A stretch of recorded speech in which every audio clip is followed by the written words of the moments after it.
And it comes back to Lucas Blows. Hey, rookie, welcome to the show. The Penguins Cup Championship show. The Penguins Cup playoff show. And the Thomas Jefferson Jaguars putting on a show. Tell the boys and girls I just don't care.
And we welcome you back in for continuing coverage of All-Star Sunday on 10-Man TV and also streaming on the Trib Live High School Sports Network. PIHL All-Star Sunday 2. This is the second of 2 Class A games because of 25 teams being in the single-A classification.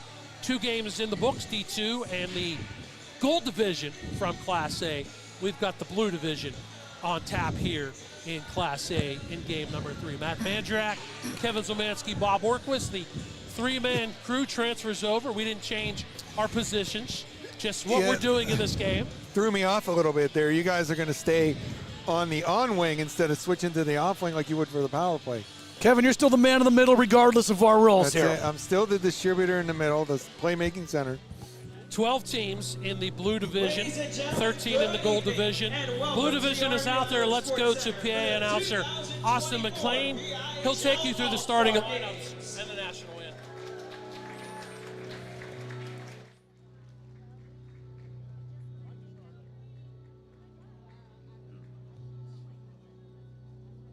All right, fans, let's meet your Class Blue, Class A Division All-Stars.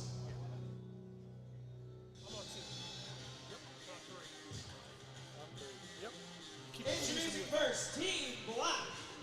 From Indiana, number 2, Owen Abraham. We got a new driver. Sorry, from Indiana, number 2, Brady Oates. From Hampton, number 3, Eli Schwarzbach. From Avonworth, number 4, Jack Dolan. From Mars, number 4, Jack Weaver. From Mars, number 12, Max Zagorski.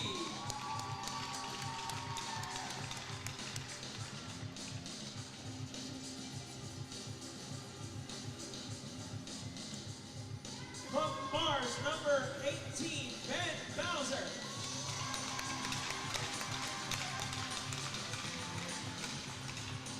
From Indiana, number 15, Ruth Brown.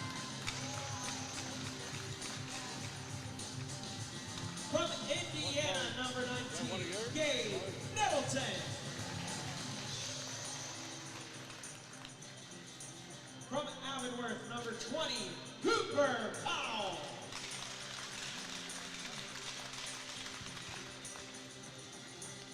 From Hampton, number 22, Preston Cochrane. From Hampton, number 23, Michael Cummings. From Mars, number 29, Adam Gowell. From Mars, number 32, Ethan Factor. From North Hills, number 45, Chris Rushaw. From Wheeling Park, number 47, Cooper Abraham. From Richmond, number 58, Austin Blow. From Hampton, number 61, Joey Stevenson. From Richmond, number 62, Mitch Timpson.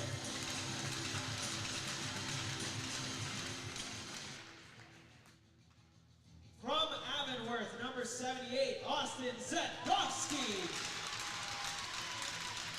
And from Avonworth, number 91, Danny Mack.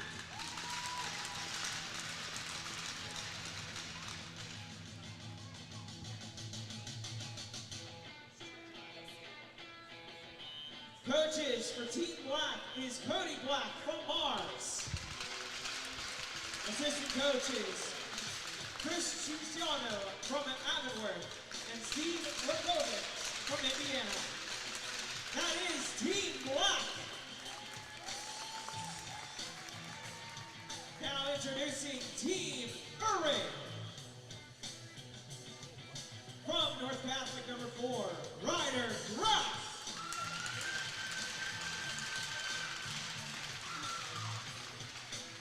From Freeport, number 12, Aiden Ballman.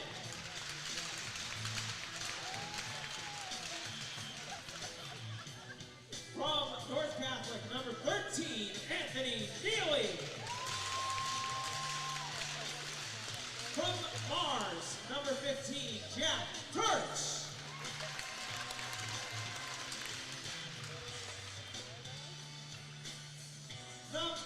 From North Catholic, number 17, Beckett Dunn.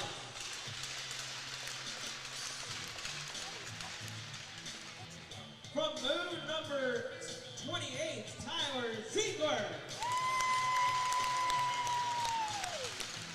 From Wheeling Park, number 28, Haley Hastings.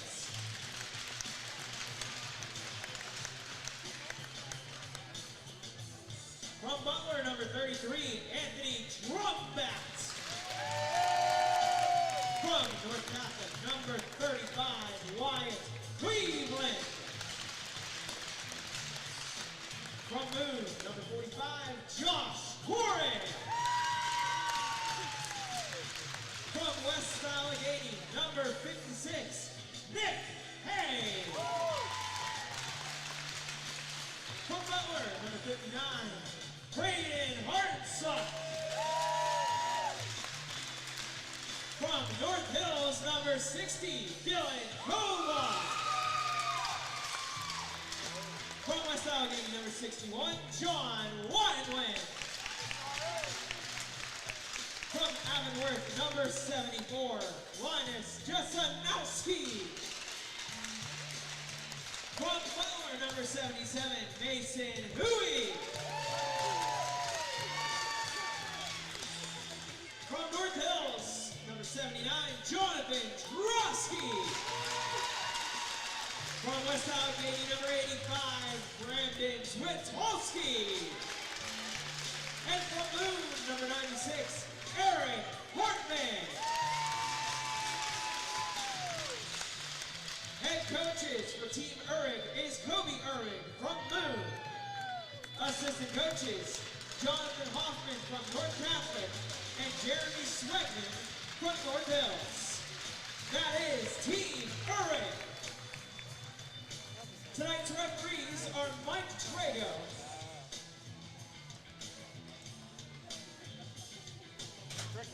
and Jim Weaver. Ladies and gentlemen, your 2020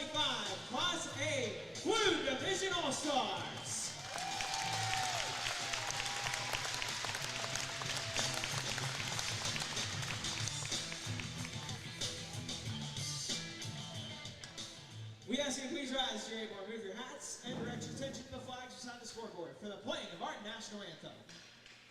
Oh, say can you see by the dawn's early light what so proudly we hailed at the twilight's last gleaming, whose broad stripes and bright stars through the perilous fight o'er the ramparts we watched were so gallantly streaming, and the rockets' red glare, the bombs bursting in air, gave proof through the night that our flag was still there.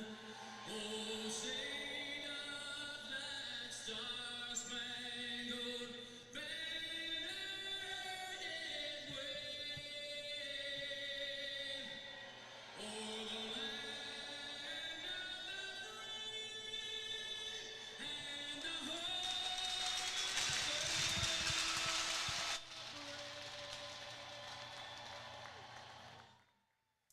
We're set for the second of two Class A PIHL All-Star games. The blue division is this one. The gold division took place earlier. 13 teams in the gold division, 12 in the blue division, 25 total. Hence the need, guys, for two All-Star games for Class A. Yeah, that was a real discussion, Bob, about how to, honor a large enough number of players in that classifications with so many schools making it up. So I think it's come out to be a good compromise. You have 5 All-Star games. Makes a longer day for the league people here and everyone else working it, but it does allow more participants from the A classification. Team white will be Team Urick as Kobe Urick, is the head coach. He's from Moon High School. The dark team, Team Black, that kind of almost works out as Cody Black, the Mars head coach, leads that squad. And we see 4 Mars Planets taking the ice to start this one. Countered by 3 North Catholic Trojans and a couple of Moon Tigers. Our goalkeepers to start, Haley Hastings from Wheeling Park. She's a junior. She's the only female in either of these All-Star games.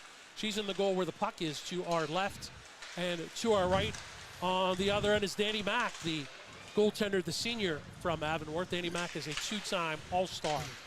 Puck is played in. The dark team in the attack, they get it in front to the backhand, and there's a stick save by Haley Hastings. Hastings is 6-2-2 on the season with the 293 goals against average and an 856 save percentage. A shot comes the other way that misses the net. Kept in, though, nicely came near the point. Beckett Dunn, the captain from North Catholic. This puck is cleared out. Will it be long enough for icing? Indeed it will. Danny Mack, by the way, 12-4 for Avonworth on the season. He's got a 3.00 goals against average, an 854 save percentage, and 1 shutout. Mentioned he's a 2-time All-Star, and he's faced 815 shots, which is second most, not only in Class A, guys, but also in the PIHL. Danny Mack was a big part of the Avonworth playoff run last season as the Antelopes currently 3rd in the blue division. Kept in by Jonathan Trosky from North Hills, not once but twice. And then Jack Dolan will play it away but not out. It's a sea of red out there on the ice right now. Mostly all red except for a Morris player, Tersh, who's back on defense in white. Other player, Hastings, has some red in there too. So on the attack, on the forecheck actually, winning the puck is Team Black. They're going to go to the right point. Now coming to the center point, shot through traffic. Hastings never saw it off the wrister from Jack Dolan, but it went wide, and getting it, taking it down the zone, Dylan Coball, who is from North Hills. Back to play in his own zone. Oh, giveaway. Schwartzbach gave it away. Put it right on the tip of Gabe Nettleton. The Indiana Indian is a 3-time All-Star Gabe Nettleton. Scored a goal as a sophomore. And here he comes right down the center of the ice. Also the captain for Nate. A backhander. That's a good save. Puck on the stick of Michael Cummings, who came into the near circle, and his backhander was absorbed by Haley Hastings. See how this game breaks down, guys. The previous one we did, it took a while before we started seeing the offense. It took about almost 2 periods before we finally broke through and started to see some goals scored. Then we ended up with 6 on the board. Schwartzbach keeps it in at the right point, throws it into the right corner. And now the white shirts, Team Urig, will dump it out all the way back the other end. Not going to be far enough for icing. Play to the near boards, and there's a shot. I think Danny Mack got his first. They've got a stick on that wrister taken by Josh Corin. Steakum sounds good right now, too. Absolutely. Here comes in a chance for Mars, a diving attempt to try to get that puck forward. Excuse me, it's a Hampton player. Couldn't quite get there. And now back the other way, just that quickly comes up. It's an effort by Joey Stevenson from Hampton, who dove, and now the dark shirts in their own zone have it. They play it behind the net. Mac Zagorski will stop. That's a good turn to create space. And a clear and a nice one right on the stick of his teammate Jack Weaver, who comes in on the backhand. Centers it, never got through. And played up in the air and cleared by Team White. D to D comes back near side to Zagorski, Max Zagorski, the alternate captain, senior at Mars. Zagorski wants to study finance. Advanced to college. Dumped in, Jack Turch, his teammate. So opposite sides for a couple of the Mars Fighting Planets. Hopefully no fighting involving the planets today. Bob, they kind of had like a smile on their faces. They were attacking one-on-one right down here. It's kind of like they're giggling that they're... well, it's bragging rights, yeah. right? Who buys lunch if someone gets a point or a goal? Or cooks the steakums. On a shift. I'm good with that. Anthony Trombat behind his own net, trying to clear it. Actually gets it back to the point. Kept in at the far point by Ryder Graff. He keeps it in again, but bounces over the stick of Trombat. That gives the dark shirts and Team Black a chance to clear it. Here they come on the attack, and it's Ben Bowser weaving his way in. Backhand pass.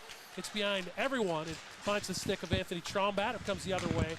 He'll dump it up, and coming down the left side, there's a shot that's blocked and goes out of play with 12:47 showing in a scoreless first period here at the Robert Morris University Island Sports Center, hosting all 5 All-Star games this afternoon. The early part of the game, we saw a little bit of action down here in the left where Hastings will make a couple of saves, but since then, it's been a lot of feeling out from both sides, and I think the tempo's been good. I think it's been better than the start of the game that just concluded.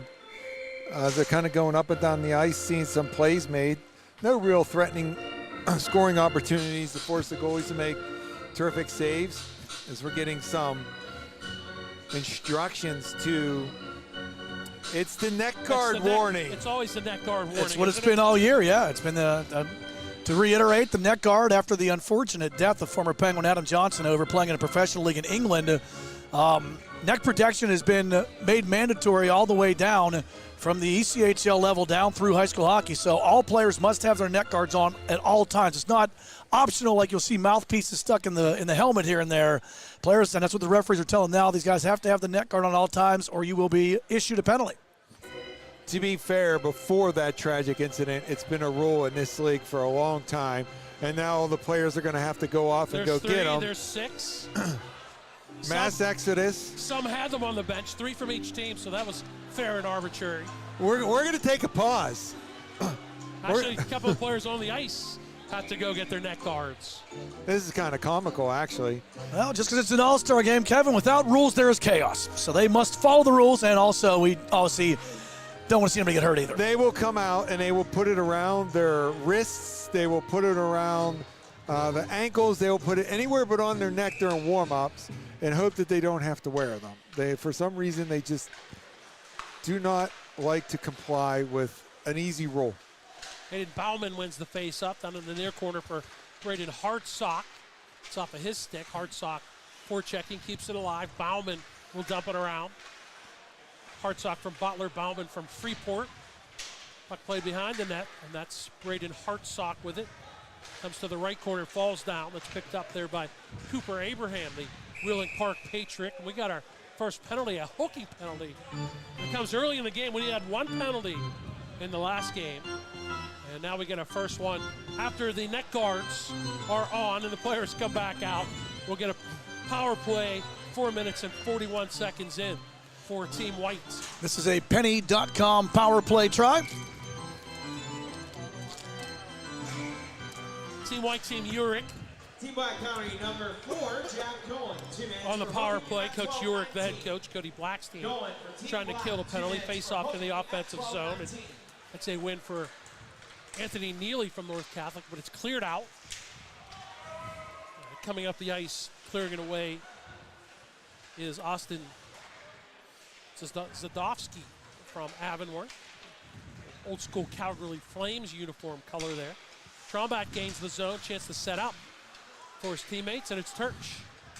Turch going from right to left and leaves it there for his defense partner. Open in the slot, high shot. Turning was Anthony Neely, but good stick to deflect that, and it goes up into the netting. In the high slot, opportunity from Anthony Neely, the junior from North Catholic, who has 4 power play goals amongst his 11 on the season. We got one net guard on. I think I saw all come back, maybe but one. Maybe they're all 6 are back now. There were a couple other players who were on the ice who had to go off. Kept in at the far point by Jack Dolan. So the power play continues with 1:10 left for Team White. Turch is open. He'll fire. That shot is blocked by Sadovsky. Back to the right point to Turch. He tries to slide it. Does come to Traum. Trombat, who goes opposite side to Ryder Graff. Graff plays for the Arctic Foxes and make sure he can play, let them know, coaches or scouts, that he can play both sides of the ice. Currently at the left point. A pinch and a keep there by Neely, who's had the shot opportunity. Now it's cleared by Team Black.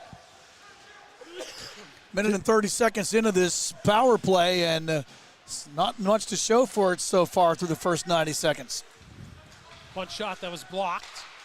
And now Gabe Nettleton shorthanded. Comes down the right wing and puts a shot on that Hastings smothers, and we'll get a face-off shorthanded zone with 19 seconds to go on the power play for Team Black. Just to kind of button up the net guard discussion, it is made of material that prevents the blade for some other freak occurrence coming in contact with the neck, and that's the reason for them. Very important part of equipment. Doesn't happen often, but we've seen it over the years. I mean, going way back to when Clint Malarchuk took that skate in the throat back in 1989, and then saw it happen a couple other times over the years, and unfortunately the tragedy with Adam Johnson. So it's a good rule to enforce, right? Good piece of equipment to keep everyone safe. Very lightweight from seeing it and understanding. Plus, gives you the old school turtleneck look too, which you don't really see anymore. Back in his own zone, Josh Corrin, the Moon Tiger, also plays baseball and golf. The senior is kept right back in. And on the forecheck comes Team Black, trying to get there first is Preston Cochran from Hampton. He can't skate it away by Beckett Dunn. He plays for the Pittsburgh Vengeance travel-wise. Pretty good talent for North Catholic. Good steal, though, by Michael Cummings. He comes back, stops, tries to pass, can't. Does find a teammate in front. Hastings denies the backhand opportunity. Cummings off the Cochran pass. Talbot heavy line out there, minus Max. Aiden Bauman comes down the right side. Almost had a 3-on-2 develop, but couldn't get the pass cleanly. Kept in on the pinch from Nick Haig. And now the North Hills captain flying out of the zone. Chris Mouchard. His pass in front, Stevenson, backhander, and a left pad save, and the rebound, his own rebound. Stevenson backhanded it wide. There's a shot that is saved by Hastings. Long rebound, but it's cleared by our teammates, and that should be icing. 3 big saves on Stevenson. He tried to go high, he tried to go low, he tried to go glove, and Haley Hastings equal to the task. Stevenson did well to catch that pass. It was a late pass.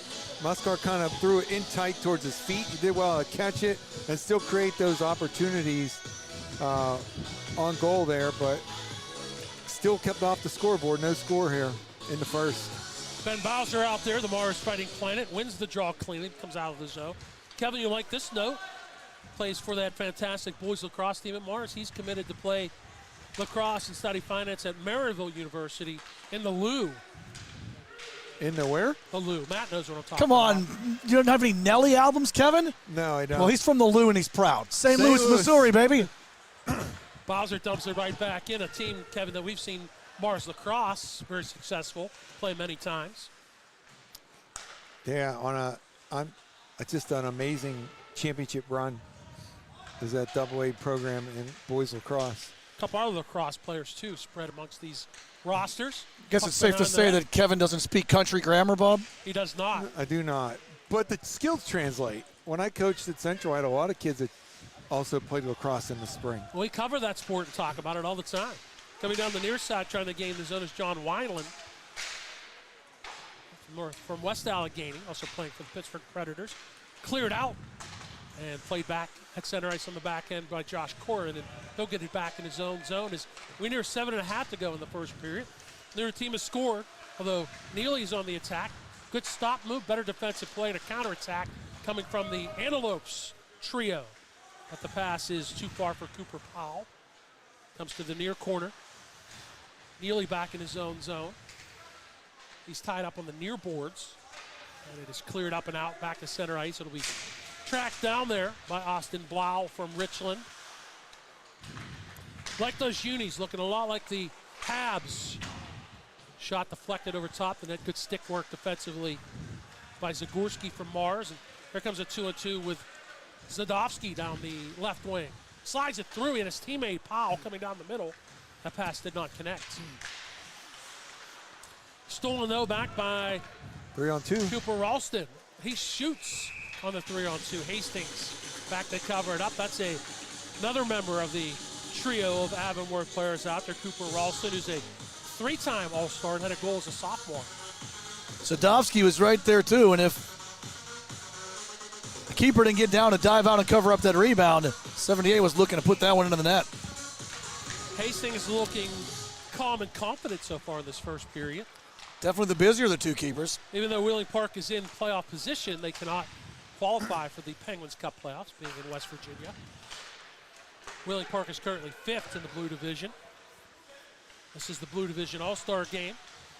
Second of 2 from Class A. Dylan Coball lost that puck. Hopping on his skates, coming out of zone is Brady Oakes from Indiana. He's just a sophomore. Gives it up. Bauman enters the zone. Aiden Bauman slides it through to the far side. Coball has it, trying to go to the point. Cleared up and out. Will that be long enough for icing? It will not be icing. So back to the zone to play it is Cooper Abraham. Oakes turns and fires. Brady Oakes, also part of the baseball team in Indiana. Playing for the Mid-State Mustangs as well, travel hockey-wise. Aiden Bauman winding his way, pocket pick. Stevenson's had a good first period. Here he is, Stevenson, Joey Stevenson. Trying to be unselfish and pass to his regular season and teammate today. That was Preston Cochran, but it didn't get through. Stevenson did get a shot on goal, but it was a right pad save by Hastings. Here comes a chance and a counter and a goal! John Wineland on the breakaway. Wineland roofs it, and Team White, Team Uric leads 1-0. Quick transition right there, Matt. Looked down for a moment, looked up, and Wineland was walking down the slot. Was able to get that one up high. Here's a good pass from a good patience right there. And he feeds it right through there. They would call that a C&I single in baseball, Bob, but he was able to thread the needle on that pass for the breakaway. Excellent pass. Wineland has the game's first goal, 11+ minutes in. Chance for number 2, fanning on it. It's a good play there, Bobby, by Michael Cummings. Get in front of that, too, and block what would have been a shot. Cummings has the puck, drops it to Stevenson. Tries to go back to Cummings. That is denied by Josh Corin. We get a whistle as Hastings covers up the puck. So Wineland gets the first goal here this afternoon from West Allegheny. He has 16, which leads West Allegheny on the regular season. Assisted by number 45, Josh Corin.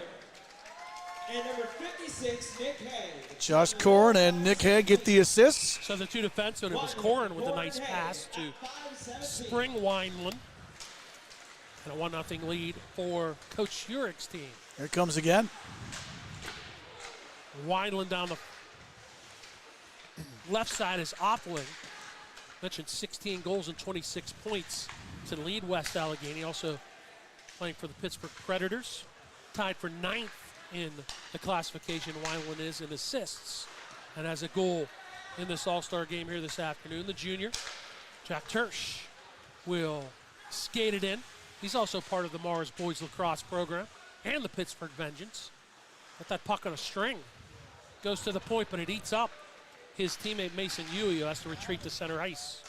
Remember those early saves that Haley Hastings made to start this period, too. She kept the game scoreless and allowed her team to get the opportunity that eventually led to the Wineland goal.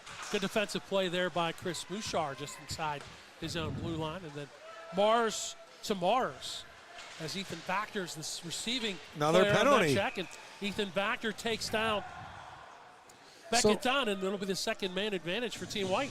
And the same official, Matt. Somebody got to get the memo here. So Mars to Mars, Bob, is that Beastie Boys like in that it would be intergalactic? We could go with that. Intergalactic planetary.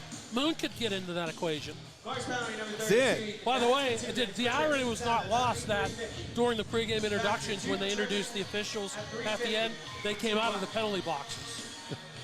The dripping with irony. Secondpenny.com power play of the afternoon. Clit up and short-handed attempt coming the other way by Powell, the Cooper Powell, the Avonworth Antelope Jr., two-time All-Star. Can't get a shot, and there comes Team White. Second time on the man advantage, as you mentioned, but blowing a tire right there is Eric Hartman. Clear to the near point, but there's going to be plenty of time for Ryder Graff to keep it in. Saw him earlier on the left point. There he is playing the right point. Mentioned he can play both sides defensively. That doesn't kind of factor in this situation. Maybe a little bit. We'll talk about that time permits. Kevin, what's the advantage of, he's a left-handed defenseman. He can play both sides. What's the advantages or disadvantages involved in that? Well, you're talking offensively at the point. If you're on your onside, it's easier to keep it in, right? Because your stick is facing the boards, and the passes, you can receive them up there and keep them away from the defenders. Now, when you flip, and it's common to flip on the power play, Bob, that makes the one-timers and the shooting angles better for you. So just, you know, what do you value more at what time in the game? One thing increases percentages depending on what you're looking for offensively. Well, trying to come short-handed with speed is Cooper Abraham, the Wheeling Park Jr., also a boys lacrosse player. Lost the puck, and then coming back with the man advantage is Beckett Dunn. Half a minute to go on Team White's power play. We're only a couple of weeks away, Bob, from the start of the lacrosse season. We are. Well, collegiately, we get it in February. Right, February 1. High school-wise goes late March. Jack Corrin is pressed up. He keeps it off. Josh Corrin, excuse me. And now it's on the stick of Zagorski. Corrin knocks it down right back to Max Zagorski. In shorthanded, but a step ahead was his teammate, Cooper Abraham. Offside. We have 6 seconds to go on the Team White man advantage. So it's pretty common to flip the D on the power play to play your offhand. You know, you get that shooting angle. But if you have two lefties, for instance, you know, and you're going to work it on that far side, you could pass it to the point and catch it well and then whip it across easily for a one-timer there. So, you know, you figure out your configuration and then you talk about how to make it work and what kind of plays you can run. Penalty is over. We're 5 aside with approaching 90 seconds to go in the first period. Back in his own zone, the play is Ryder Graff. So defensively, you would want the sticks strong side towards the net in the middle of the ice, correct? Yeah, in normal play, I would prefer to have my left shot D on my left side, my right shot D on the right side. It helps on your breakouts where you're able to protect it from the slot, make the passes coming out. But on the power play, you could switch. And then if you run out of lefties and righties where you have to mix it up, I would typically then use a more experienced defenseman on the offside. But I'm going to tempt the announcer jinx and say that Haley Hastings is a minute 15 away from a perfect first period. Had a good stop there, too, on Max Zagorski from Mars on that point shot. Yeah, and their teammate almost Back clear. And there it is. There it is, There's Bob. the jinx. Bowser, a lacrosse-type goal from behind the net. He walked And we're out from tied at X. one. Sha-na-na. He walked out from X and put it home. Bob, it's very common in college hockey that the home fans get on the visiting goalie and say it's all their fault. We're gonna point to you and say it's all your fault with the jinx. Definitely So your walked fault. behind the net, and he almost Yeah, it wasn't a high Michigander, no. but he lifted it off the ice a little bit, I thought, on that backhand coming out from X. He knows what we're talking about. Yeah. That should be an unassisted goal as that puck in the clear hit the back of the net. Hardsock comes back. We're tied at 1 late. They try to give and go, and then a redirect in front. That is knocked just wide off the stick of Eric Hartman down the center of the ice with 40 seconds to go in this first period. And a steal. And a hooking call coming. Jack Dolan. No, they didn't put the arm up. I was Jack calling Weaver. for it. I was agreeing with you. I thought that was a hook. Back in his own zone, the plate is Michael Cummings, whose father Ian just moved into the interim head coaching job at Hampton. Now back in his own zone to play it there is I gotta make Nice sure I got the pass. sides right. Dolan. Team And Black goal Cummings scored down by low, 13, shot. Ben Bowser. Palings held the post, Hastings held the post. So the turnover cost, and that gets it Unassisted at 118. through the first period as Bowser gets the late goal. And Team White and Team Black, Team Urig and the color team, tied at 1. We'll step aside. We're going to have a chance to chat with Mike Joseph here coming up in period number 2 as we're watching coverage of PIHL All-Star Sunday here on 10-Man TV.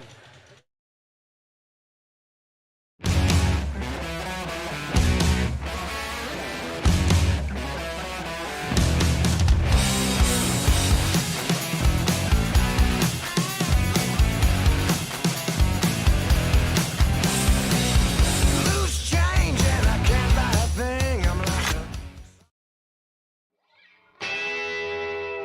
gonna get up, pretty baby. Gonna get out of this rocking chair. Cross ice, and it comes back to Lucas Blows. Hey, rookie, welcome to the show, the Penguins Cup Championship Show, the Penguins Cup Playoff Show, and the Thomas Jefferson Jaguars putting on a show. Tell the boys and girls I just don't care.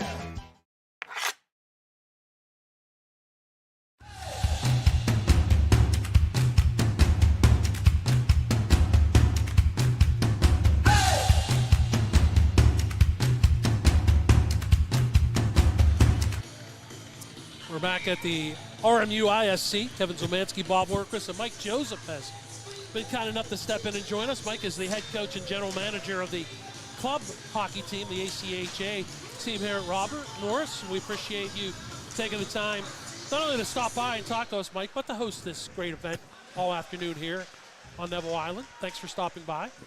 Thanks so much for having me, boys. We got Mike as the coach and Kevin as the coach, so we'll let the coaches get into He's a coach. I'm a former the coach. coach speak going on as we progress here. We'll talk a little bit to Mike as we're tied at 1 between the teams here in the Blue Division All-Star game, the Team Black and Team Urig. So, Mike, tell us a little bit about the season so far for you and what's been going on here at Robert Morris, team-wise for the Colonials. Been a pretty busy season, going pretty well.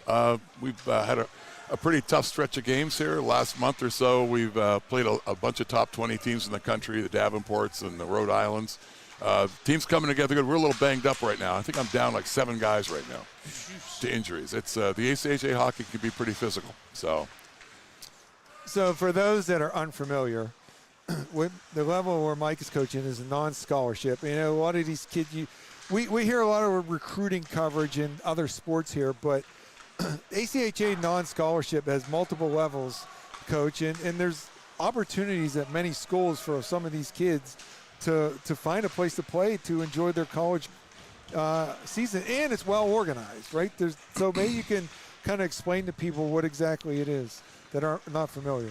Well, you know, that's a great question. I'm glad you asked that because the whole ACHA thing, it's one of the largest college hockey organizations in the world. It's club hockey, but it's unbelievably competitive.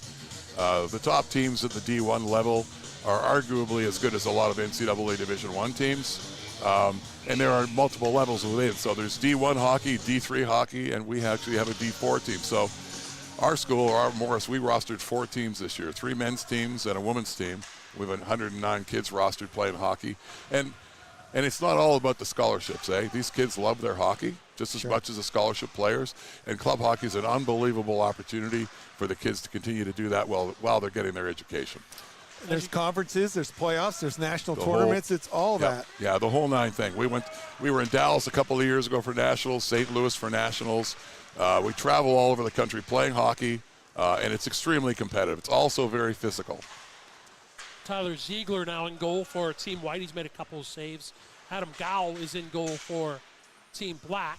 Puck in the zone. Mike, you're also listed as a general manager, so talk about what your responsibilities, GM and head coach. I'm sure that makes for a full plate for you. It does, but being a good Canadian boy from Canada and a hockey guy. I thought I heard an A in there. So. Yeah, there is. So, even after being down here for over 30 years, I've still got a little bit of that. So I run all 4 teams. Like I said, we rostered 109 kids on 4 teams this year. So I do all the scheduling, all the recruiting, just about everything, which is a joy to me. A real pleasure for me to do. So labor of love. Absolutely. Don't worry. So you've been around here. So we're Yinzers. That Yinzer stuff never leaves us either. So yeah, cool. Plus as a hockey guy, you called us boys when you came on. So we knew we felt really comfortable. Yeah. So you mentioned the different teams you have. That kind of, if a player, a high school kid wants to go to Robert Morris, it gives them different level opportunities to play.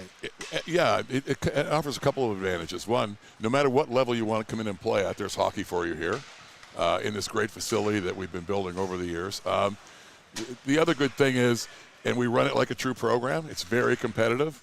But if a D3 player comes in and makes the D3 team the first year, we are actively encouraging those players to get better and move up in the ranks, play D1 hockey. We want all our kids to get better as they go through their college careers. So it makes for some very competitive hockey and opens up lots of opportunities for the kids. Ziegler makes another save, so we've taken you away from watching the game, so to speak. Mike, what would you be looking for scouting-wise in this situation, seeing these players on the ice, and what things maybe would stand out to say, hey, I might want to talk to this kid? You know, that's a good question, too. Here's the thing, that the biggest jump from high school to the college ranks, I find, is what we're really looking for here is kids that are coachable and kids that are willing to play both ends of the ice and are willing to play 5-on-5 hockey. We're not necessarily looking for a kid who can dangle a puck through 6 players and score a goal. That requires talent. But that doesn't happen at the college level. If you can't play 5-on-5 hockey, you're going to be in trouble. So that's what I'm looking for. You're kind of evaluating the decision-making and the processing of the game in real time. Correct. Absolutely.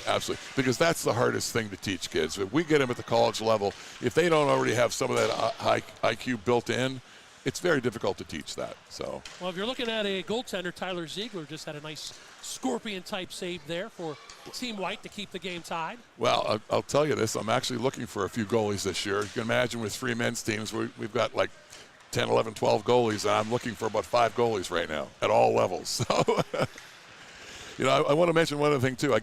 I get criticized a little bit sometimes. People look at my roster and see that there are a fair number of players from the Pittsburgh area on my rosters, all my teams, even my D1 team. And people go, well, you should have players from farther outside your territory. What I tell people is there's enough good hockey in Pittsburgh. I don't need to travel that far to so find good Tyler Ziegler players. with another good save there, yeah, Mike. So I'm seeing that, he's a Moon resident, so a local kid. Yeah. You have a goaltender from Fox Chapel who has done recently well. Graduated the last year or so, right? And has moved up in the ranks. I should think of his name, and I can't.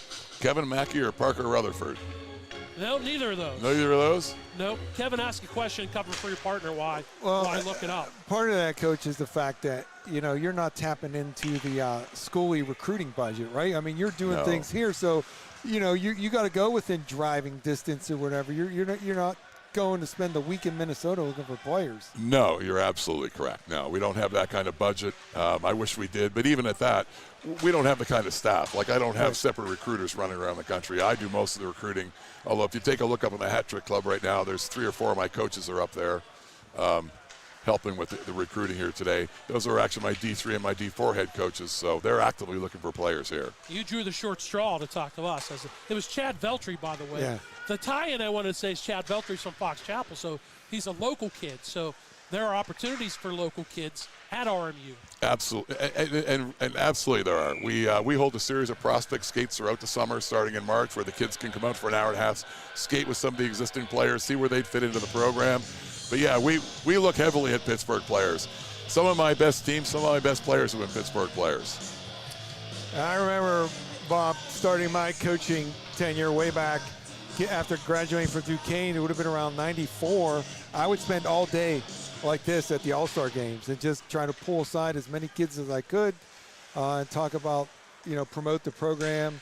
But there's another aspect that maybe isn't discussed as much, Coach, is they got to have the grades, right? You got to get the grades to get in. Well, and the thing I tell my kids is they are truly student athletes. They are students first. Somebody's writing a pretty good check for them to go to school and get that degree, and they're going to do that. Playing hockey is a privilege that they earn by maintaining their grades. I tell all my kids they have one job when they come to school, and that's school. Take care of that business. The rest will take care of itself. Bob, we used to take Team Pittsburgh to the Chicago Showcase for years, and as you know, a lot of the D1 programs are great academic schools, and they would approach us about players. One of the first questions was, how's his grades? Because if I can't get him in, he's no point wasting time.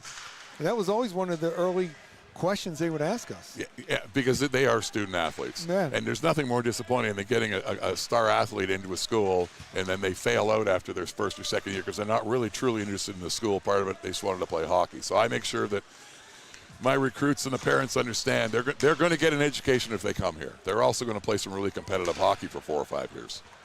Those are all good things. We're 7+ minutes into the second period. We're tied at 1 in the PIHL Blue Class A All-Star game. Mike, you talked about coming from Canada, so just want to maybe my last question before I let you go back to pizza and scouting, which are both good things, right? Talk a little about your background and what brings you here. You're obviously a hockey guy being involved, but talk about your background from your younger days all the way, if you can, bringing us here to Robert Morris. Well, I'm on the older side now, so I've been playing and coaching hockey for 63-something years now. Grew up in Canada playing hockey, went through the junior ranks there, moved down here about 30 years ago, actually through Westinghouse, corporate thing with my job, and immediately started coaching and just fell in love with it. And then the Robert Morris gig, that all started back in 1996 when there was no rink here at all. The school was a college, and we didn't have NCAA hockey. And I ran the ACHA D3 program for 7 years. We won national championships in Georgia. The school bought the rink, changed to a university, and started 2 NCAA teams. So I'd like to think that we were there at the beginning of all that, and we've grown since then, 1 team up to 4 teams now. So it's been a real journey. It's exciting, and we're pretty proud of what we've accomplished. There's a shot over top the net, and we have followed that along too in the rise of Robert Morris. So we're out in Canada. Do you hail from? Northern Ontario, a little place called Kapuskasing, Ontario. Yeah, way up, about 10 hours north of Toronto. Nice and warm up So there this time of year. you grew up a Leafs fan? Oh, sadly enough, yes. Well, yes, and still am. I was going to throw a jab at you, but I don't really need to, right? No, I get enough of that. Yeah, diehard Leafs fan. My dad was a Habs fan. Yeah. But I got really lucky landing in Pittsburgh right about the time that Lemieux was kicking off hockey in Pittsburgh, and it's really grown since then, so I landed in a really good spot being a hockey guy. That's an awesome parallel right there, because that has certainly springboarded things in and around here. We're talking with Mike Powell, who is the head coach and general manager here at Robert Morris, the ACHA club team. Final question from you, Kevin? No, we'll just say what's it looking like for the team to make the year playoffs? You got a good shot? We're going to make the playoffs this year, and the national championship bid is all based on playoff championships. So I think I have a pretty good team this year. We've played some tough teams. If I can get healthy in the next week or two, we're going to do some damage in the playoffs. What's the name of your conference and who's in it? College Hockey Mid-America, CHMA, and that's Mercyhurst, John Carroll, Robert Morris, Duquesne, West Virginia, Kent State, and IUP. Nice. You sure you don't want to dust off your Foster Hewitt skills, Mike? Oh, Foster Hewitt, there's a reference, boy. It's good talk. It was great hockey talk. We appreciate you not only hosting these All-Star games. Mike, you guys will be hosting. We just found out the state championships again in March. But you're a great host, a great partner with the PIHL. Thanks for stopping by. Thank you, gentlemen. Thanks very much for your time. Appreciate it. It was good hockey talk. Mike Powell, who's the head coach and general manager at Robert Morris. Good stuff right there. Thanks.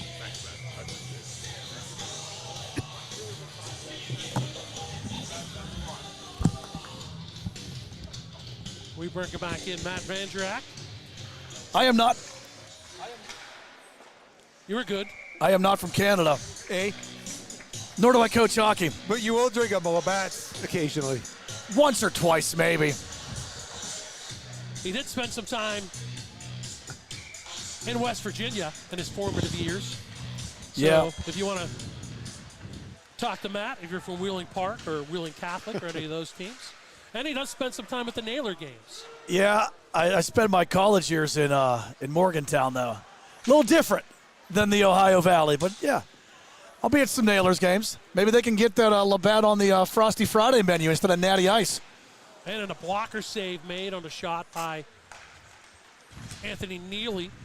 Adam Gowell has made some nice saves. There's a troublesome save, but Yeah, that kind of pinball hit the flipper and the bumper right there. handled next to Tyler Ziegler has been good. I got Tyler Ziegler on RMU's radar, I think. I hope.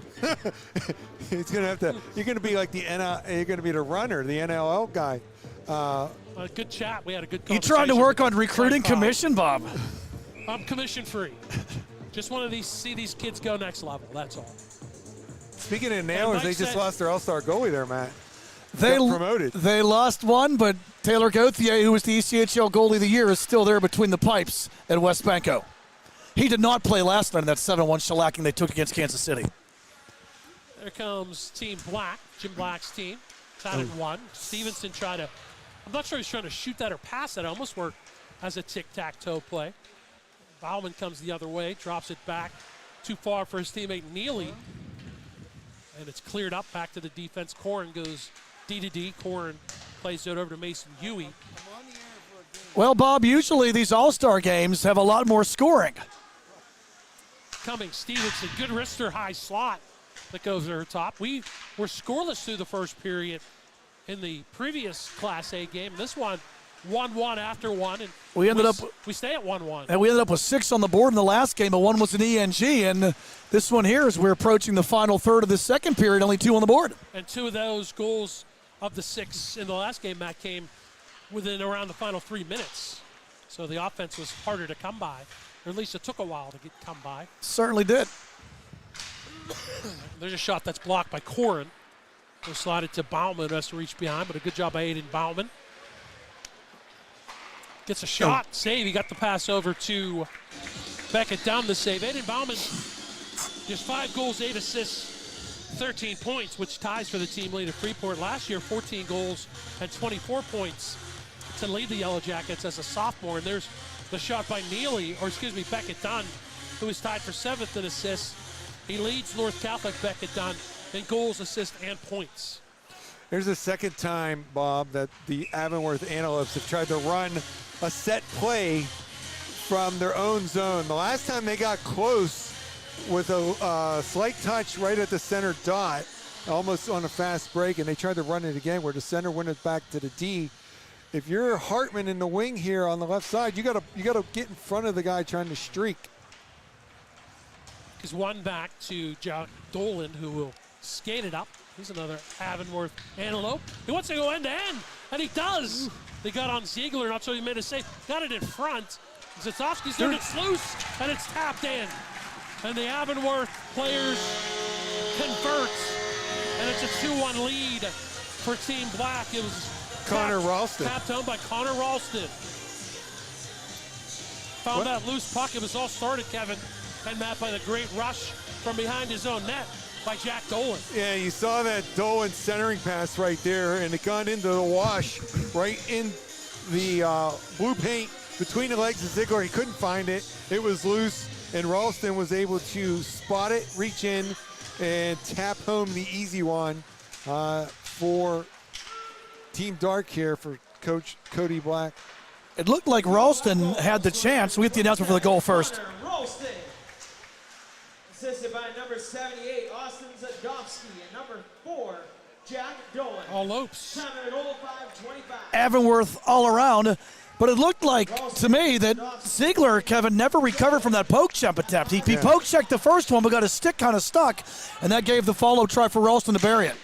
Jonathan Trosky, good rush on the right side. Better save by Adam Gowell. Trosky got on the rebound, comes to the near point, played in and kept in by Ryder Graff. Oh, 2-1 lead. Ralston from Zadowski and Dolan. And here comes Ralston again, looking for number 2. Wrist shot, the right pad save. Ziegler in the rebound by Powell. Save, and the Lopes are relentless late in the second period. Ralston really had his head up there looking at the net. And to your point, Matt, Ziegler really recovered well on that one for that second shot, getting to his right. Kevin, I was going to make the point, to your point, right? Set plays, that's why you put the same colored sweaters together in these All-Star games. You know, you have stuff in your own playbook that you can kind of pull out, although I'm surprised they want to put it on display here against players that they might see in the playoffs. Backhanded front from Trosky, missed the net. Here comes Ralston again. What a great finishing shift here by this Avonworth line. I think that Gal Bob got a piece of that shot, too, from the Trusky shot with the blocker glove. 2 saves on Trosky, the leading scorer from North Hills. Gal, the goaltender from Mars, though playing opposite of his head coach. No, he's on his head coach team. There's another Mars player opposite. He's Coach Cody Black, who is the son of Jim Black, the former head coach at NA and Pine Richland, former commissioner as well at the PIHL. Yes. There's a shot saved by Gal. So he's got the Mars colors on, Kevin, but the travel pad colors with the red and black for Adam Gowell.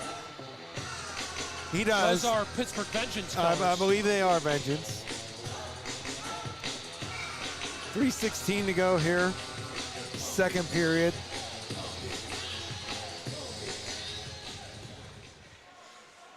Nice little low angle shot right there of that one.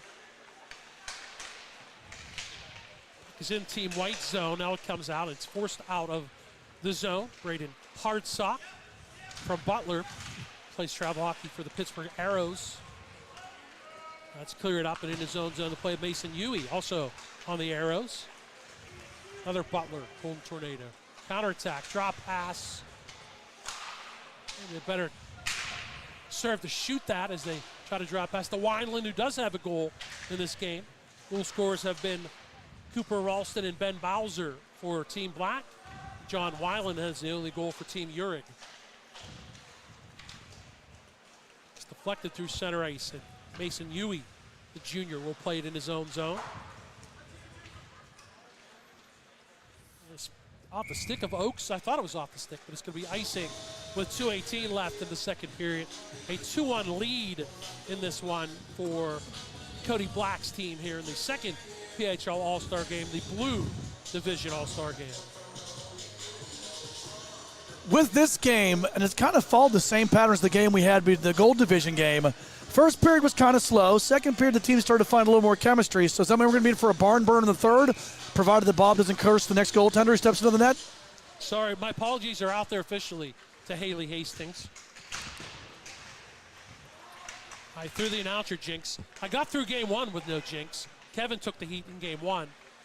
Yours hit immediately, though. Kevin at least had a little bit of a buffer. Yours dropped immediately. Matt, so far you're off the schneid, so stay off it. Like Kurt Hennig, I've been absolutely perfect as far as jinxes go. Counterattack for Team White, but they can't get out of their own zone with Hayden Bauman offside, though. Was that offside? Is it delayed offside call late here in the second period? 2-1 in the second of 2 single-A All-Star games and the third of 5 PIHL All-Star games here on the island. Yep, one crowd leaves, another arrives, and repeat the process for 5 games. It's going to be alongside Matt Vandrak and Kevin Tomansky. Normally, Matt and I, in playoff time, Playoffs? we share Kevin as a common color commentator between us. It's good to get all three of us together. It's happened before. It did. We tried it out once. We liked it so much. We got the approval from the higher-ups or higher-up to do this one today. Yes, thank you, Todd. Absolutely. We appreciate it. I appreciate having both of you with me because usually when I'm working for 10 Ben, it's just the Matt Vandriak show. And usually there's plenty of me to go around, but well, there was a line there, and I'm just. I need people to feed me to feed or at least feed off my one-liners. I'm talking to myself. I'm your guy, Matt. I'm your pop culture reference guy. Kevin is there too sometimes. He's worked beside both of us. It depends on the category. They're coming. I just don't get the wrestling references. That just goes that's over half. my head. That's half my material, Kevin. This is like being at a holiday with your parents that split up, right? We're kind of sharing it for. We share custody of KZ. That was the running report. joke they've been telling me for years. 2A and 3A to come your way later on. D2 got things started, and then the gold division played the 1 minute remaining in the period. single A All-Star game right between this. We get to the final minute. Again, thanks to Mike Joseph. It was a really good interview with Coach GM Mike Joseph from RMU. A turn and a steal and a counterattack coming as Anthony Neely gets it up, but played by, that's Dolan. You got to be careful because there's 2 4s. I got the harder roster, Matt. You only had 2 similar numbers in the first game, 1 on each team. There's a couple more in this one. Although eventually I'll figure out the differences between blue and red. So let's run the standings real quickly. Mars with 47 points, Avonworth with 40, Moon with 40. Fewer games played for Moon, so I guess technically they might get second place. North Catholic 32, Wheeling Park 28, not eligible. Indiana 24, North Hills 23.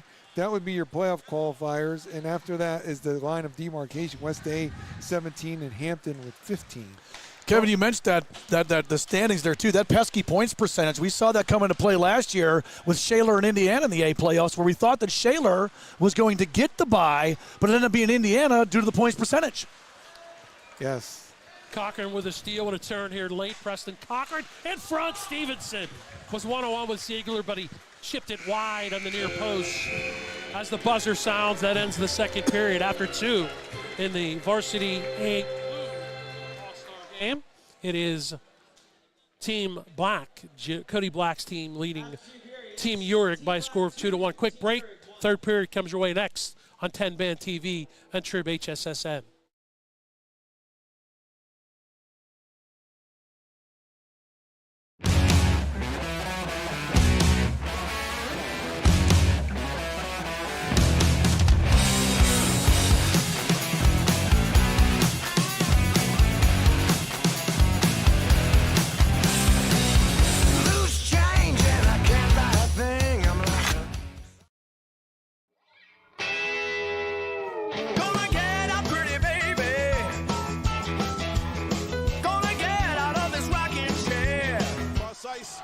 And it comes back to Lucas Blows.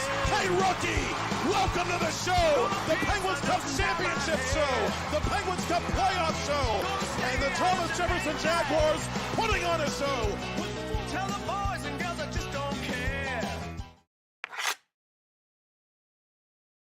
Thank you for calling Penny, PA's health insurance marketplace. How can I help you? I need help paying my health insurance premiums. You came to the right place. Penny gets you the lowest costs on high-quality plans. Enroll now at penny.com. Paid for with Pennsylvania taxpayer dollars.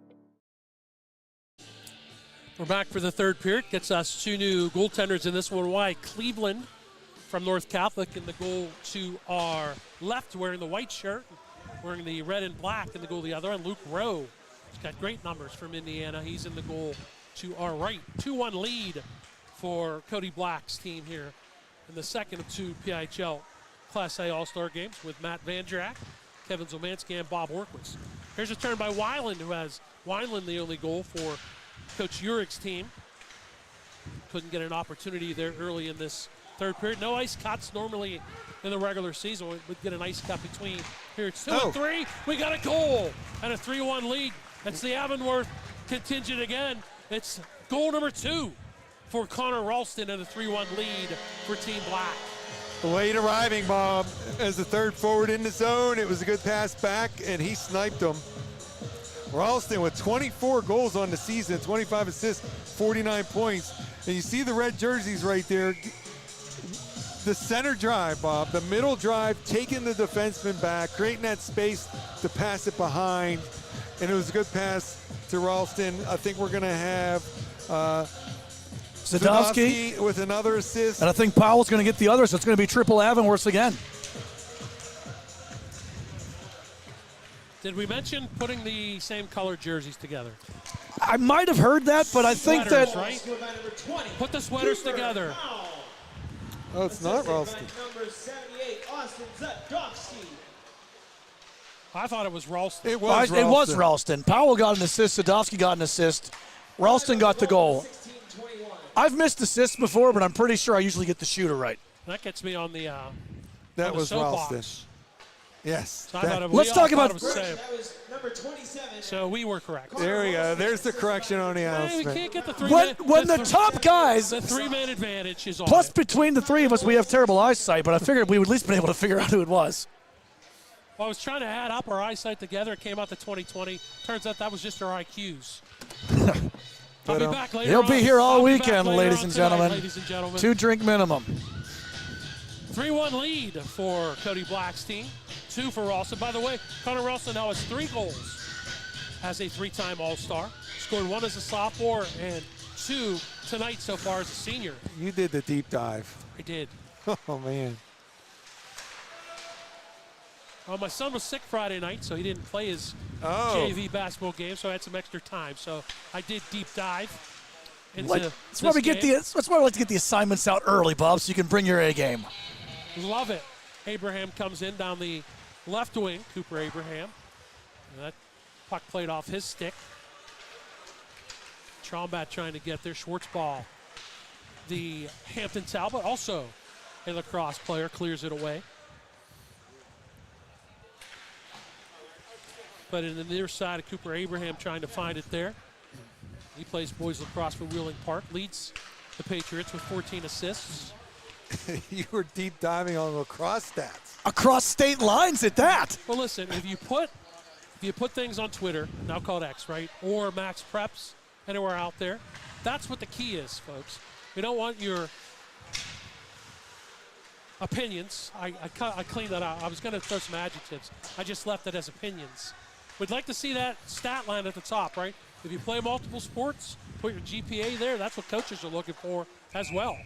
We had a chance to talk to Coach Powell about that, Kevin, talking about the student part of the student athletes. Joseph, rather. Coach Mike Joseph. Coach Mike Joseph. Why did I say Coach Powell? I don't know. You called him Powell once during the interview.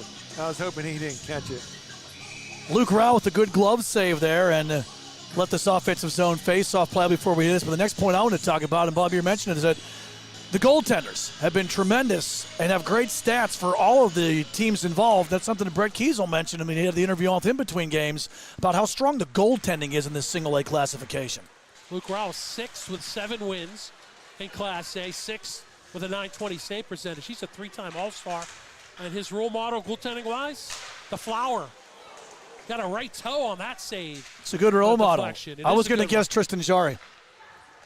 That's a sarcastic guess, of course.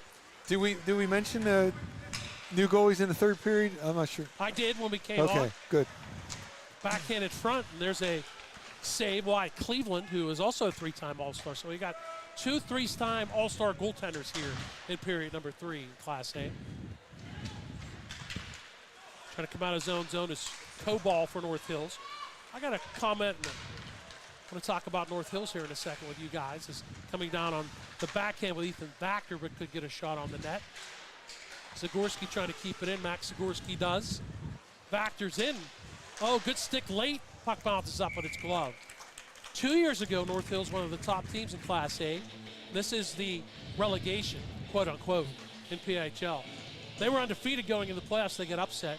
Last year they moved to 2A, only 1 win, and now they're back in the playoff hunt, moving into single A. So it's up and down, but you can see the differences in the classifications right there with North Hills. Well, as you often see in scholastic sports there, Bob, that was the year for North Hills. They had good senior leadership, good senior players, and then the math pushed them into 2A after these kids graduated, and it wasn't a good situation. That was one they got caught in the wash that didn't work out well for them. And now settles out again where they're in 1A this season.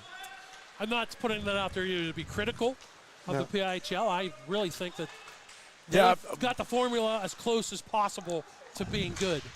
Well, it is. I think this is something that, Bob, we've talked about this before, of how different this was when we started, when I started with MSA 20 years ago. Your first round of the playoffs were just one-sided mismatches, and everything's kind of balanced out. And, Kevin, that's something maybe would be a good point for us to touch on here through this third period, how the PIHL goes about what they look at when they decide what teams are going to be in what classifications, or if there's going to be relegation. There is a formula that's kind of tweaked, and it's also weighted. So there are you mentioned point percentage, so it's kind of the last 3 seasons. And this is the part that was added for when I knew the formula the best. It was 3 seasons, and it had it would add up to 0.6, and it was 0.4 based on your enrollment. The enrollment is kind of weighted, is the proper word for it now. And then we rank all the schools from 1 to the bottom, and then we start deciding how many we want to have in each. And I was part of that discussion this year. There was a long discussion about how many to have in 2 and 3A. We had like 4 meetings with the commissioner to try to figure it out. Just to clarify, it wasn't long because you were involved, right? Correct. It was long to kind of, because you wait for team declarations. You covered for me earlier, so I got to cover for my partner. Team declarations on, maybe who's going to have varsity, who isn't, who's going to be new, who isn't. And we talked about having 14 in 2A, and it just ended up that the commissioner decided he wanted to have 11 in 3A and 11 in 2A, and then put everyone else in 1A. So 11:40 left in this third period, 3-1 lead for Cody Black's team over Coach Urich's team. We're going to have the commissioner join us after the game for a post-game interview to talk about all things PIHL and All-Star Sunday as well. That was a setup, kind of led right into it. That should be a delayed offsides that they missed. Could be a counterattack coming the other way. Could be a hat trick for Ralston. Good stick at the end there by Mason Huey to deny Connor Ralston. Man, Matt, when you're doing the interview, I encourage you to ask him about it. I will. That's a conversation I've actually wanted to have some more about. This is why we tie together. Yeah, I'm not going to bring that up, Kevin, but if I have any say in future PIHL endeavors, I think the West Virginia teams deserve a chance to play in the playoffs. I've thought that for a long time. You're not the only one. I lean towards that as well. See, we're much to handle. Folks know this who've been around us, right? But put us all together, at least we temper each other down a little bit. Collectively. Because we can only talk one at a time, even though we try differently. Collectively, we are an efficient unit. We are. That's usually my fault for not waiting my turn. Puck in their own zone. And that's why we're putting our hands up here for roll call here in the second game. When it's my turn to make a point, let's put my hand up. Ralston goes coast to coast behind one net to behind the other. Still with that puck on a string. Wow. Great pass. And a shot deflected wide. Powell, and getting his left arm on it, was a good save by Y. Cleveland. Yep, definitely more Cavaliers than Browns there because Cleveland got a win with that one. Might be fair to say Ralston's been the best player in the ice this game. Matt, by the way, will be opening for me later on tonight.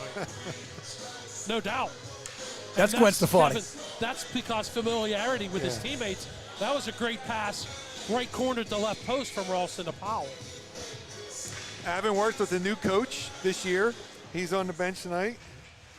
Chris Chisano's an assistant coach. He's also a VP with the league. Wyatt Cleveland couldn't see it, and he made a save not even knowing. Nettleton made a little cross. They were kind of bouncing that puck. Jonathan Trotsky, good wrist shot, better blocker save at the other end by Luke Rowell. Business is picking up in the third period again. A little back and forth both ways, and both goaltenders sharp to keep the score where it stands. Cleveland did what goaltenders are taught nowadays, right? You can't find the puck, make yourself as big as possible. That applies to a screen, but that also worked there for Wyatt Cleveland as that puck was flipping up in the air over top his head, and he couldn't see it. Good face-off win there by Nettleton. And one of the things I noticed, Bob, is his stick is extremely long.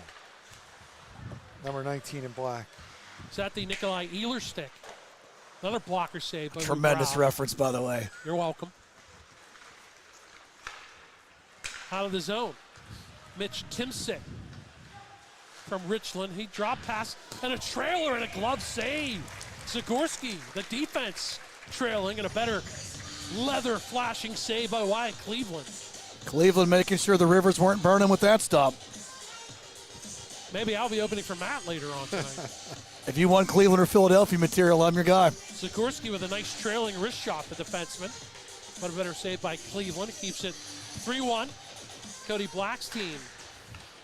A goal from Ben Bowser, 2 from Connor Ralston. The opening goal in this game scored by John Weiland from West Allegheny. The Coach Urick's team. There's a shot down low that goes over top the net. Cleared up, maybe a 2-on-1 by Mars, but the pass too far from Bowser, too far ahead from his teammate Jack Weaver, who plays for the North Pittsburgh Wildcats, also on the team, I believe, with his brother Grant. Weaver is not one of the lacrosse players from Mars who play hockey. But we've got maybe a 3-on. We had a 2-on-1 attempt for Mars. Then we got a 3-on-2. Bowser, Factor, back in front for Weaver, and it's broken up by the North Catholic team. And here they come the other way. The plans didn't align there, Bob. Bauman, I like it. Lost it. Factor leaves it. Oh, and Weaver over skates. Trying again, move. 3 for a quarter. Pass, high tip. He tried to slide that through to Chris Bouchard. It was deflected away, never got on wide. Cleveland as we near 8 minutes to go in the third period. Counterattack comes for Beckett Dunn, the talented North Catholic Trojan. Also on the Pittsburgh Vengeance. He's a 3-time All-Star, scored a goal last year, did Beckett Dunn in the All-Star game. And a steal, could we get it again? No. Out of steam, says Jack Weaver. Tapped his helmet, I saw it as he was skating up the far side. That's a football reference. Cummings with a good job. Mentioned that Michael Cummings, who also plays for the Pittsburgh Vengeance, his dad Ian is the interim head coach now at Hampton. Took over earlier this month for the Talbots. He's tied up in the right corner, kicked by Joey Stevenson, who's I thought been very noticeable, and he almost gets a tip there. I think he might have deflected that wide. Dolan keeps it in. Jack Dolan at the near point. Amongst the Avonworth players who've been definitely noticeable, as they've got 3 players with 2 points and 1 with 2 goals in Connor Ralston. Schwartzball in his own zone will play it on the backhand to Cochran, to Dolan, who leads the rush. Trying to stick in around Huey, who had none of it. Clears it back to Eli Schwartzball.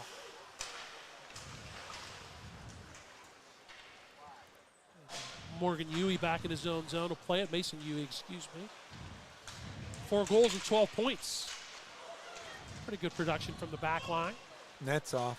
See if Cleveland resets it on his own here. Austin Blau in his own zone. He plays football at Richland High School in the Johnstown area.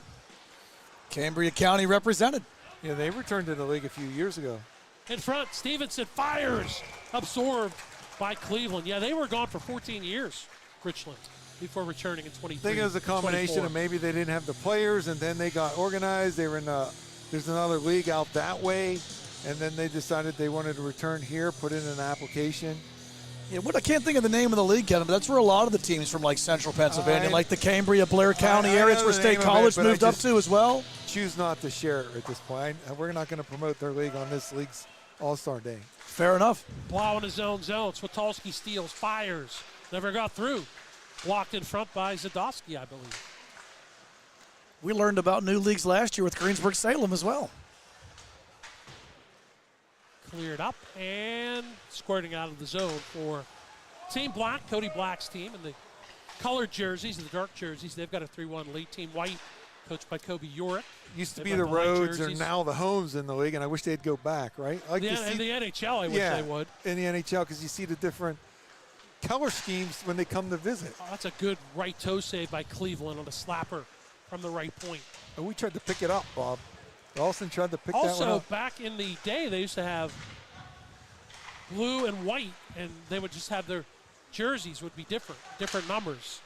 And they switched that several years ago to wearing your own uniforms. Which I'm not disliking, to be honest with you. You know, that was another long discussion because it was like a create jerseys and they let them keep them, and we tried to collect them, and it just became a whole thing. And it was easier to identify the players for the fans and the broadcasters. Well, I mean, this makes it much easier with, with the names for us. So from our perspective, it's a plus.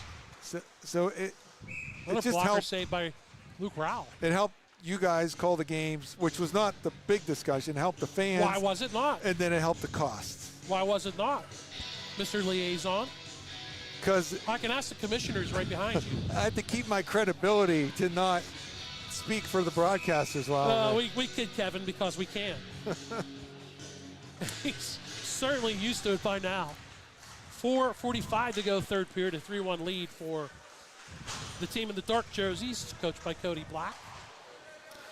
Well, after 16 goals combined for in the D2 game, we're lagging a little bit behind here through these two 1A games. Only 4 on the board here after 6 in the first one. 4-2, and one of those, a late empty netter. That was the goal division. Oh, look, he lost his blade. He's helping him over. A steel popped out of his skate, and he pushed him over. Sportsmanship at its finest on display right there by Ethan Vactor. Yeah, Ethan Vactor opened Dylan Coball to the bench. That would not happen in a regular game. Well, let me tell you this. It happened to Andrzej Kopitar the other night in the Pence Kings Can I game. tie it together? They both play for the Arctic Foxes. Of course, doing the deep dive, you would know they're amateur teams. Were you looking up PHL rosters, too? I'm not going to comment on what I was doing Friday night, what I was watching while I was doing it. It wasn't Riverview JV basketball. You know that already. But I liked it back there helping Coball out there. Yeah, that doesn't happen to Sidney Crosby because he might be. He is. I also read that he doesn't have the clip-ins, the snap-ins. Connor McDavid also uses the old school steel. And I read that today too that you're talking about, and I could relate to the feel, the softness, like the sort of the bend. I know what he was talking about from my days of playing. You know, Matt Vactor deserved the goal right there. He's trying to be rewarded. Good karma. He deserved the karma right there. But why Cleveland would have none of it, he's not going to be as friendly. Let one go through. He made a good pad save. Puck is at the neutral zone with 3:10 to go. Oh, nice head fake. Really good. Jack Turch will come in. Skating down the left wing against two of his teammates from the Mars Planets. Zagorski actually gets that puck to Nettleton. 3-1 lead for the teams in the dark sweaters. There's Bowser as a goal. He got things kick-started after I broke the announcer's jinx out in the first period.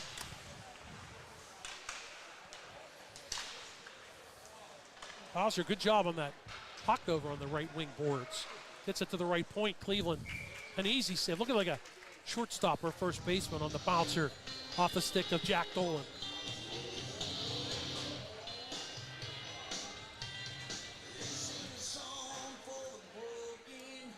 Two and a half, 2:33 to be exact, left in this third period.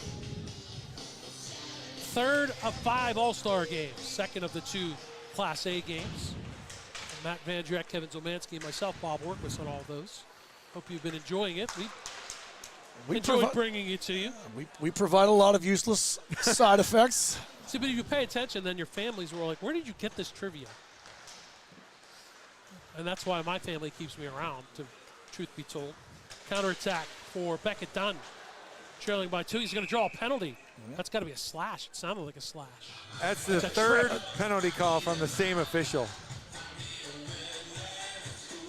I think this one was kind of obvious with Dunn on the counterattack. Dolan definitely tied him up with the stick. He'll sit down, and that will bring up our third Penny.com power play try here of the second period. Bob, nobody in these All-Star games has converted, at least in the A games, on the PP yet.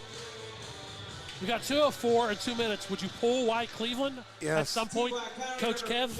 Yeah. Turch fires, save, rebound. Still there, Bauman snagged. Raul made the first save. Second one never got on him. Third one might have been off the net, but still a nifty glove save for Luke Raul. Well, it was good execution.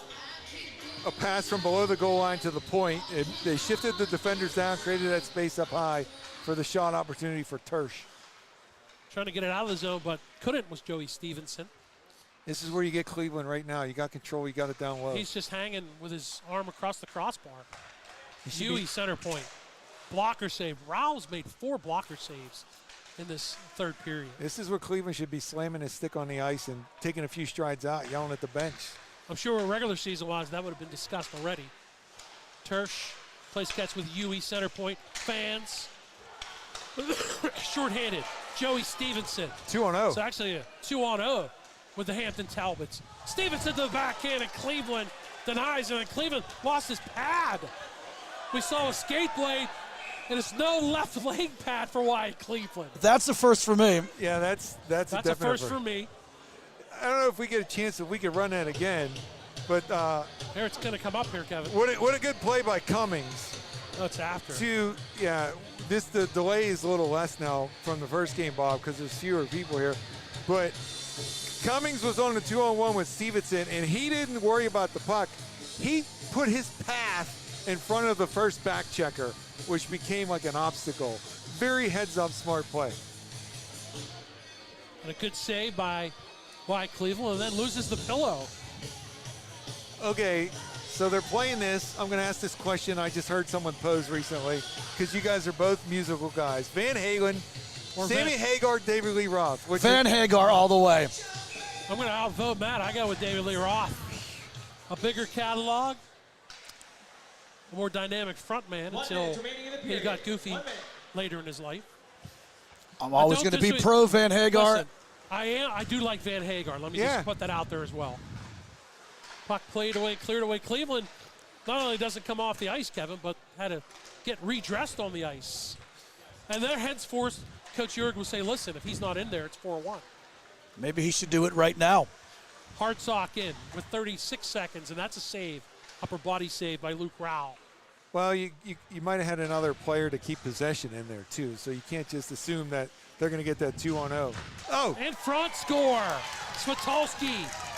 Brandon Switalski, the West Allegheny senior, taps it in. It is a power play goal. It comes with 23.5 seconds left in period 3. Our first Penny.com power play goal of the 2 Dove single-A games. And now we're within a goal. With 23.5 left, there's still a chance. Striking distance, you might say. Not the movie with Bruce Willis either. Well, if you see it here again on the replay, watch the cut right there by Trombot, right? He was in the high slot, and he saw that his teammate there, Hartsock, was fumbling a little, and he cut. Now the goalie's out. Goal scored by number 85, Brendan Switalski. Switalski, by the way, 7 goals for Assisted by number 33, West Allegheny. Plays amateur for the Mount Lebanon Hornets. Empty net shot wide by Factor. And his own zone, Corin. Down to 15 seconds. Long stretch pass. Hartsock deflects it in. It's onside with 10 seconds. Hartsock does get an assist. Factor can't clear. 5 seconds to shoot it. Picked up and cleared by Zadowski. And that'll do it. This one is going to end in favor of Cody Black's dark shirts. They beat Team York by a score of 3-2 in this one. We can run over the goals in this one, and we've got a special interview coming up with the commissioner of the PIHL.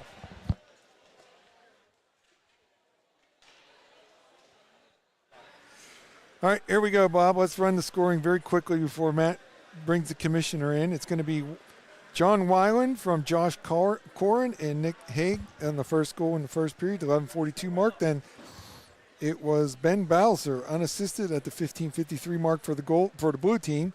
That makes it 1-1. And then Connor Ralston for the blue team made it 2-1. Assist to Zadowski and Weaver. And then no scoring into the third until that last goal was scored by So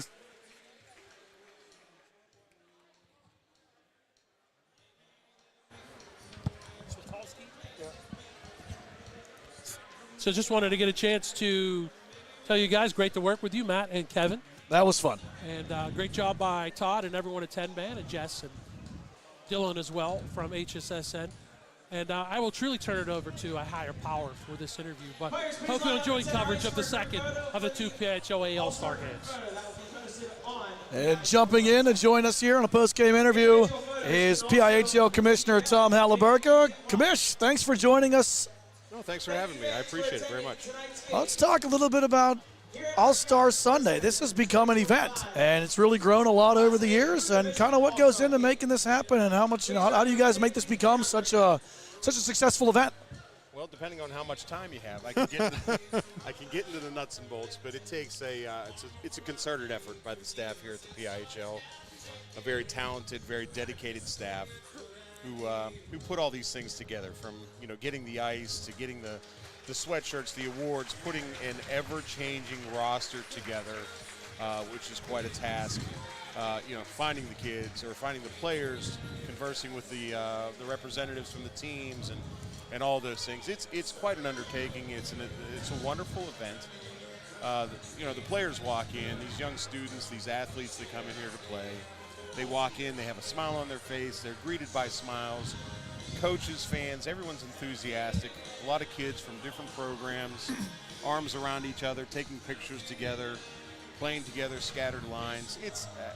This is one of our hallmark or our benchmark type events of the season. That featured events. Featured events, correct? Yeah, it's just really something that I enjoy immensely. I love coming here and watching this whole thing unfold. And thank God that my staff makes me look and makes this program what it is. Makes us all look good. It's great for the kids.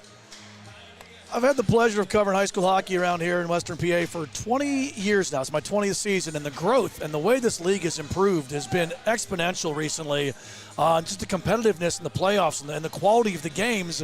Just kind of tell the audience a little bit, if they're not familiar, about how you guys go about classifying teams and setting these classifications up to make sure that these divisions and brackets are as competitive as they've been. The classifications in the way that we come up with that, we use a comparative formula that is a time-tested now set of rules that govern gameplay, male athletes in your school district, record over a 4-year term, a 4-year period, and all that information gives you a number, a percentage number that helps put us into these teams, into the classifications where they belong. And hopefully that leads to a competitive balance throughout the season, which I agree with you. I believe it is. It's bearing itself to be a very positive effect on the league. The results as it rolls down to the playoffs and in through the finals have borne out to be very competitive, very closely contested games. The contests are, just tightly fought by these teams, and a lot of times can go either way, with the occasional upset in the mix. But I think it bears itself out really to be a positive tool that we use and takes the human element out of putting these teams together and where we would believe, or where one would believe that they would belong. Yeah, and we hit on it during the game, Tom, and the eras. Like, I was part of those conversations, and it's, we go from top to bottom, and then we try to figure out where you want to slot them, and ultimately you made the decision on where you wanted to put everyone. And, it's not perfect. A couple schools get caught up, and maybe for a year where they shouldn't be, but for the most part, I think it works out really well for everyone. I agree, Kevin. I think that there is some degree of ebb and flow that, works its way through these programs from time to time, but overall, as a baseline, I think we're heading in the right direction, and I'm glad to have inherited that system. It works well. PIHL Commissioner Tom Halliburton joining us here between games. And Tom, just so you know, you're our second guest of the afternoon. We had Brett Kiesel on between periods, between the end of the first game, and just to let you know, you have a better beard than Brett Kiesel. Well, thank you. I appreciate that. I try to spread that good word, the good beard word out there, and I get a little resistance at home, but I'll bring her over to the dark side. Bring him over to the dark side sooner or later. But thanks a lot, Commissioner. We appreciate you, y'all. Thanks a lot. Thank you. Thank you, everybody, for tuning in. Hope you enjoyed the Class A All-Star games for Bob Orquist and Kevin Zomansky, Matt Vandriak. Keep it here. More PIHL All-Star Sunday coming up on Triple Live HSSN and 10-Band TV.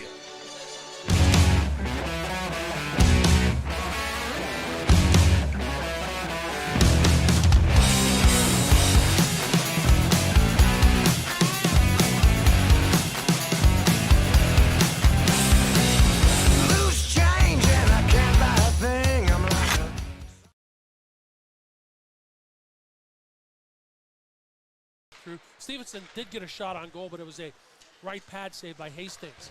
Here comes a chance and a counter and a goal! John One shot. And their teammate almost back clear. There it is. There it is, Bob. The jinx. Bowser, a lacrosse type goal. One shot. And their teammate almost back clear. There it is. There it is, Bob. The jinx. Bowser, a lacrosse type goal. It doesn't happen at the college level. If you can't play 5-on-5 hockey, you're going to be in trouble. So that's what I'm looking for. You're kind of evaluating, does the Absolutely, because that's the hardest thing to teach kids. If we get them at the college level, if they don't already have some of that high IQ built in, it's very difficult to teach that. So sometimes people look at my roster and see that there are a fair number of players from the Pittsburgh area on my rosters, all my teams, even my D1 team. And people go, well, that's... And he does. They got on Ziegler, and I'll show you, made a save. Got it in front. Zatoski's doing it loose, and it's tapped in. And the Avonworth players, there early in this third period. No ice cuts normally in the regular season. We'd get an ice cut between periods 2 and 3. We got a goal and a 3-1 lead. That's the Mitch Timsick from Richland. He dropped pass and a trailer and a glove save. Zagorski, the defense, trailing and a better in there too. So you can't just assume that they're going to get that 2-on-0. Oh! In front score, Svitolski. Brandon Svitolski, the West Allegheny senior.